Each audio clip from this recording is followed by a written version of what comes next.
para finalizar la sesión de análisis y ecuaciones diferenciales, presentamos ahora a Francisco Alegría de la Universidad Austral, estudia en la Universidad de la Frontera, quien hablará de Non-Local in Time Telegraph Equation and Very Slowly Growing Variance.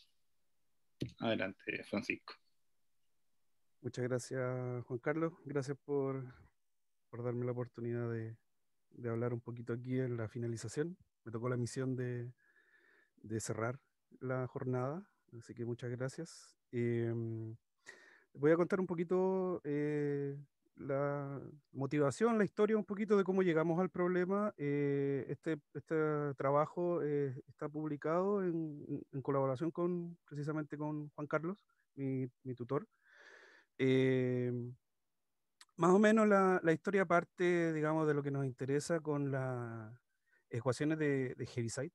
En 1893 aproximadamente Heaviside planteó relaciones entre voltaje y corriente a través de estas ecuaciones y de alguna forma las combina, hace aquí una especie de sistema de ecuaciones y logra esta ecuación donde aquí están las definiciones de lo que representa cada letra. Y esta ecuación se le denomina ecuación telegráfica. También Kirchhoff se puede desprender la ecuación de Kirchhoff, que aquí poniendo el G igual a 0, se puede encontrar información acerca de esto en esa referencia. Posterior a esto, como esta se denomina la ecuación telegráfica, bastante posterior a esto, llegan Orsinger y Begin en el año 2004. Ellos plantean una versión, una especie de generalización de esta ecuación telegráfica a través de este modelo, donde esta derivada se tiene que entender en el sentido de Caputo, es una derivada fraccionaria. Se dan condiciones iniciales y bueno, cuando se requiera se da la condición acerca de la derivada. Y esta condición, esta ecuación se denomina, se le dice la ecuación fraccionaria, digamos, del telégrafo. ¿Qué logran probar Orsinger y Begin?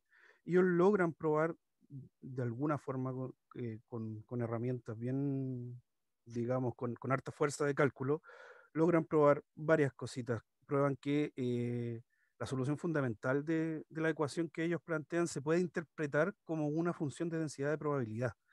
Y es ahí donde empieza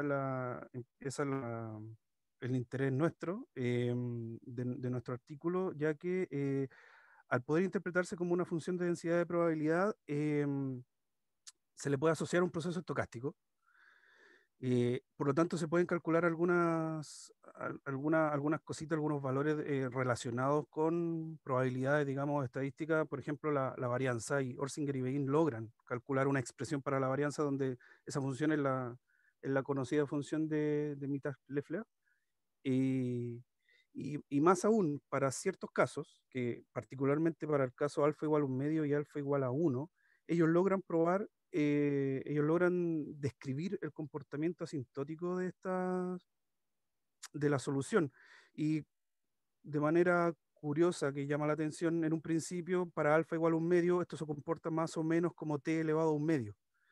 Y para alfa igual a 1, esto se comporta como t elevado a 1. Entonces da la sensación de que el valor de alfa está directamente relacionado con el exponente de este t para el comportamiento asintótico, pero ellos lo dicen de hecho en el paper, dicen que en realidad pareciera que no fuera muy posible lograr determinar el comportamiento para los otros valores de alfa.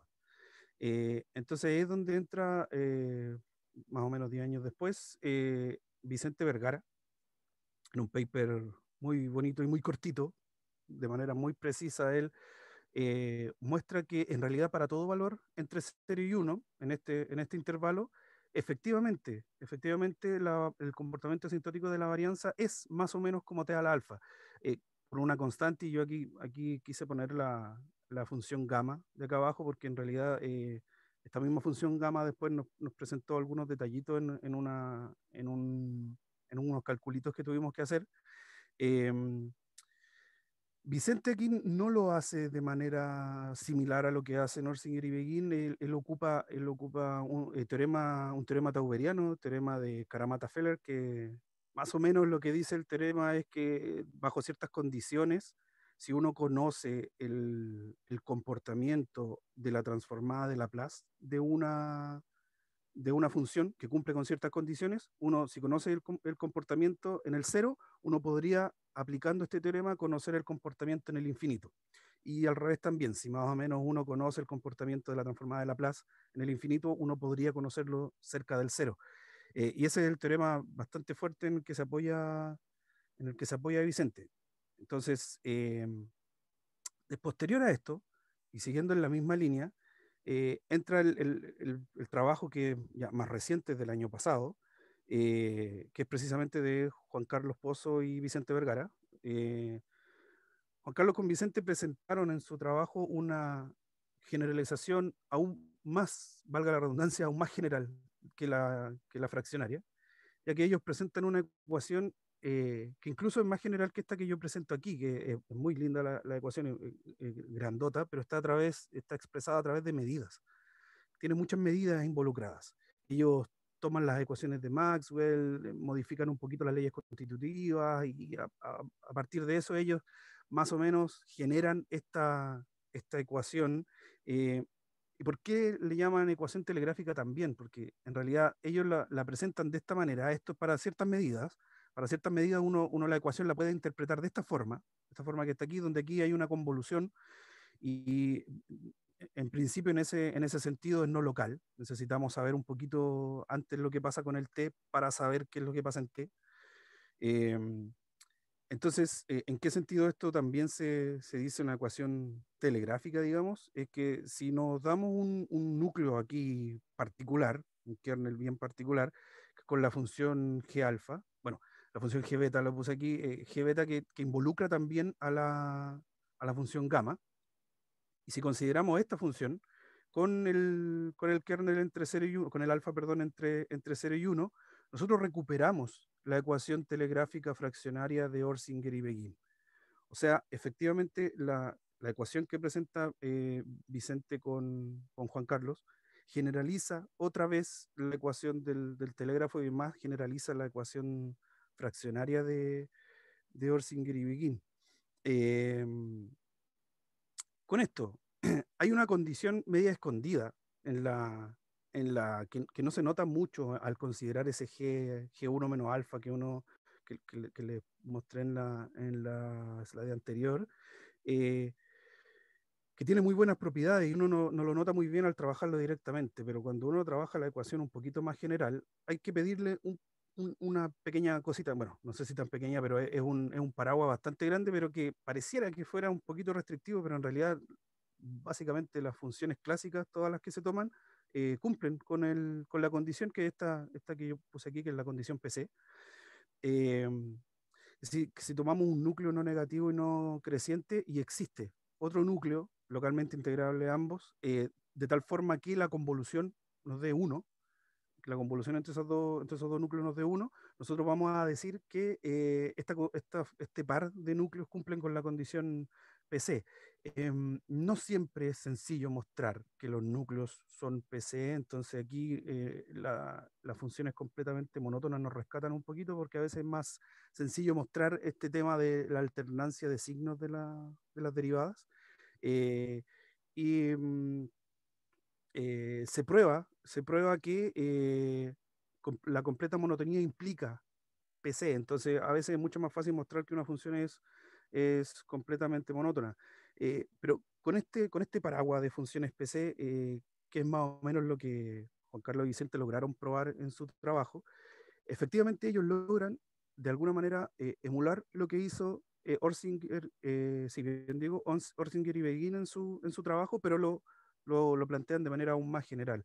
Ellos dicen que en realidad con esta condición también se puede probar que la solución fundamental se puede interpretar como una función de densidad de probabilidad y en base a eso es que uno entiende que otra vez puede aplicar la maquinaria de probabilidades, la maquinaria de todos estos cálculos, y ellos logran probar que la varianza de este proceso estocástico asociado a esta función de densidad de probabilidad, se comporta de esta forma, aquí con dos convoluciones involucradas, y aparece esta resolvente que está aquí. Que esta resolvente a veces es un poquito complicada de trabajar, no siempre es fácil de determinar. En algunos casos en particular se conoce súper bien, pero en otros no es tan sencillo de determinar. Eh, una de las cosas obviamente que interesaría saber es, por ejemplo, lo mismo que hizo Vicente, lo mismo que hace Orsinger y Guillén, es comportamiento asintótico, por ejemplo, o principalmente de ese comportamiento asintótico de la varianza, qué tan lento es esta cosa, qué tan lento en el tiempo eh, se vuelve la varianza. Y Kochubey, previamente, no con la misma maquinaria, no de la misma forma, pero ya había probado que considerando estos núcleos de Kochubey, digamos, eh, él logró probar que la varianza de alguna manera se comportaba como un logaritmo, lo cual es bastante lento, digamos, en el tiempo. En el tiempo se queda bastante estancado el logaritmo, pero eh, de ahí, al probar que en ese momento era, digamos, lo más lento que se conocía. Eh, entonces, a partir de eso, nos surge una pregunta natural, y aquí es donde entramos un poquito a nuestro trabajo. Nos surge una pregunta natural que es, qué tan lento, digamos? ¿Existe algún par de núcleos PC que hagan que la varianza sea más lenta todavía? O sea, como la pregunta natural. Hasta ese momento no se conocía. Em, y curiosamente, trabajando y haciendo algunos calculitos, digamos, nosotros logramos mostrar que efectivamente sí. Sí, hay unos núcleos que hacen que esta cosa sea más lenta, y ese es como el gran, digamos, de alguna manera el gran aporte de nuestro trabajo. Em, pero en aras de contestar esta pregunta, ¿cómo fuimos avanzando? Bueno, aquí pongo una definición para tener claro más o menos de qué se trata el primer teorema que mostramos en el artículo, es que cuando uno tiene que este límite de una función, este límite se comporta como una potencia de x a la rho, uno le va a decir a estas funciones que son de variación regular de índice rho. Y particularmente nos va a interesar a posteriori el rho igual a cero, que le decimos a eso variación lenta. ¿Qué logramos probar? Que si conocemos que la transformada de Laplace de una función que es de variación regular con índice más chico que un medio, cerca del cero, esta cosa se comporta de esta forma. Básicamente es como el cuadrado de la transformada de Laplace, bueno, evaluada a la menos una. Y si además, o por otro lado, si se conoce que la transformada de Laplace, pero al evaluarla en t a la menos una, es también de variación regular, pero con índice mayor que menos un medio, cerca del infinito, también podemos más o menos saber su comportamiento. Sabemos su comportamiento asintótico. Esto todo, por supuesto, de la varianza. Eh, la idea de la prueba, también nos apoyamos mucho y usamos algo parecido a lo que usaron Juan Carlos y Vicente. Bueno, si se recuerdan, lo que lograron ellos mostrar es que la varianza cumplía con esta igualdad, digamos. Se conoce cómo es la varianza, entonces nosotros podemos aplicarle transformada de Laplace. Esta es la transformada de Laplace de la función R que está ahí al medio de la resolvente. De la definición sale casi directo, no es tan difícil de despejar.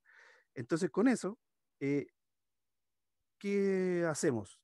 De alguna manera modificamos y reescribimos esta cosa, básicamente reescribirla, de tal manera que eh, al infinito, esta cosa, la transformada de Laplace de la varianza, se comporte de esta manera que está acá.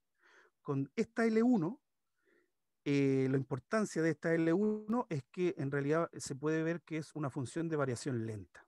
Entonces, ¿por qué es importante que la podamos escribir de esta manera? Es porque justamente el teorema de Karamata-Feller, que es lo mismo que ocupa Vicente, lo mismo que ocupa posteriormente Vicente y Juan Carlos, eh, el teorema de Karamata-Feller habla de que si uno conoce la transformada de Laplace ya sea del cero o del infinito, pero además tiene que cumplir el comportamiento tiene que cumplir con ciertas condiciones, y una de esas condiciones es que esta cosita sea una función de variación lenta. Entonces, como logramos hacerlo aplicando el teorema de Karamat-Tafela, logramos probar que cerca del cero efectivamente se comporta como transformado al cuadrado. Y esto, si se fijan aquí, sale más o menos claro por qué exigimos o por qué se pide que el ρ1 sea más chico que un medio. Y argumento similar funciona para el segundo caso, para mostrar cómo se comporta, digamos, cerca del infinito. ¿Qué nos permitió más o menos hacer esta cosa, este teorema? Nos permitió construir algunas cositas. ¿Qué construimos? Construimos núcleos. De tal manera que estos núcleos recursivos, si se fijan, está bastante inspirado en los núcleos de Kochubey. Y de manera recursiva construimos núcleos que en principio nos sirvieron para encontrar nuevos núcleos, digamos, de tal forma que las varianzas se comportaran como una multiplicación de logaritmos, que ya fue algo nuevo, digamos, fue un aporte que se puso como algo novedoso en el trabajo, digamos, que para cualquier n esto se podía hacer. Pero queríamos ir más allá, queríamos ver el comportamiento lento, digamos, si acaso se puede hacer más lenta esta cosa, y efectivamente, gracias a este lema que nosotros probamos aquí, apoyado en un lema de Proust, del libro de Proust,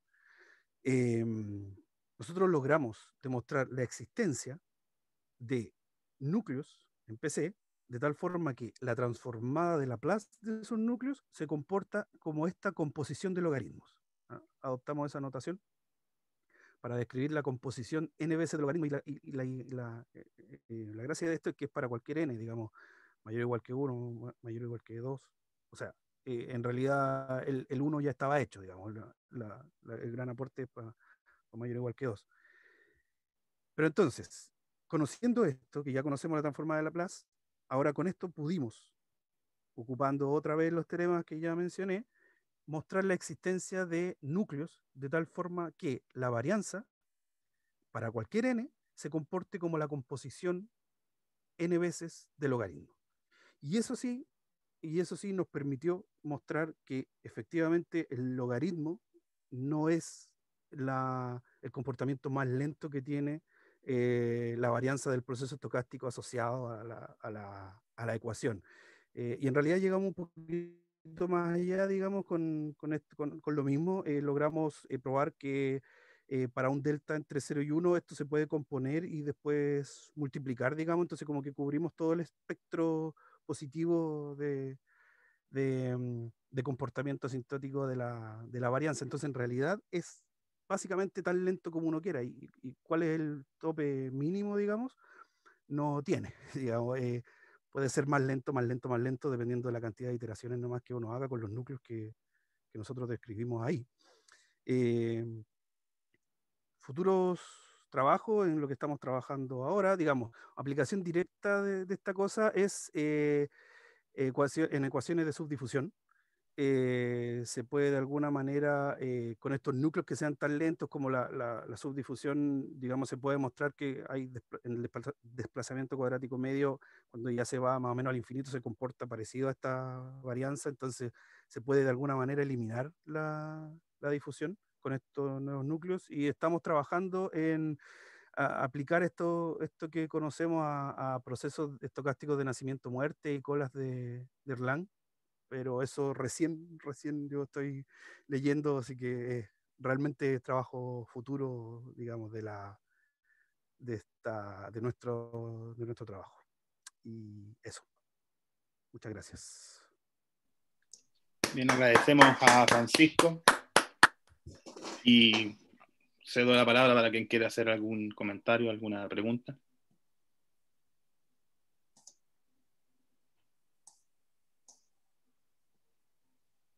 Yo tengo una pregunta.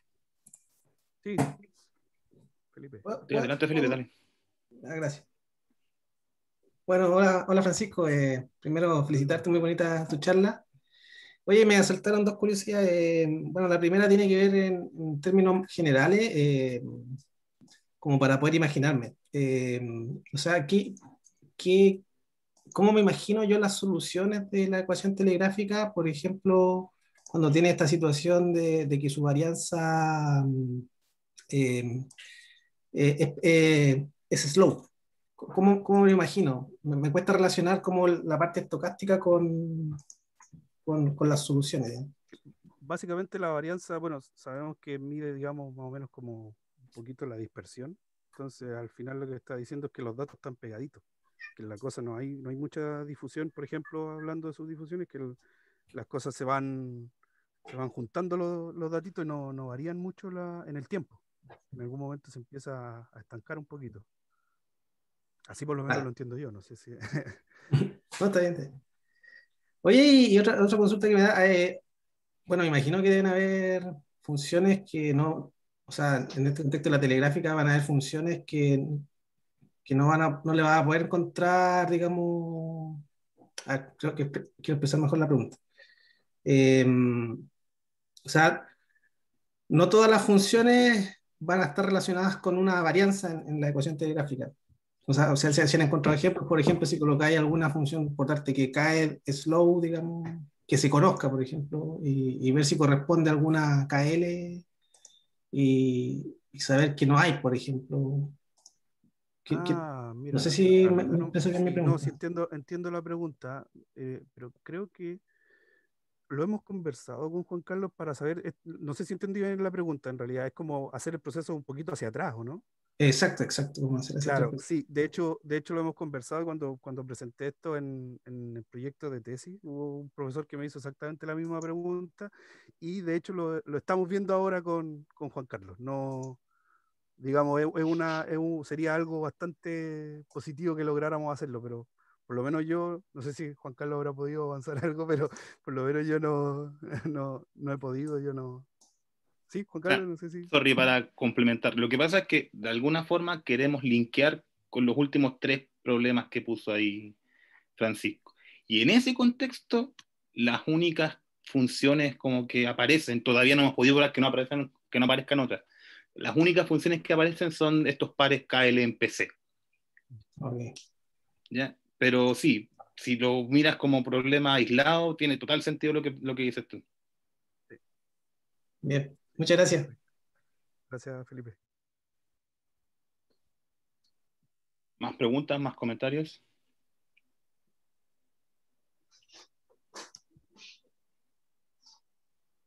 Entonces agradecemos a Francisco por la charla y les queremos también Gracias. agradecer a todos los presentes por haber estado aquí asistiendo los 5 días. ¿5 días fueron?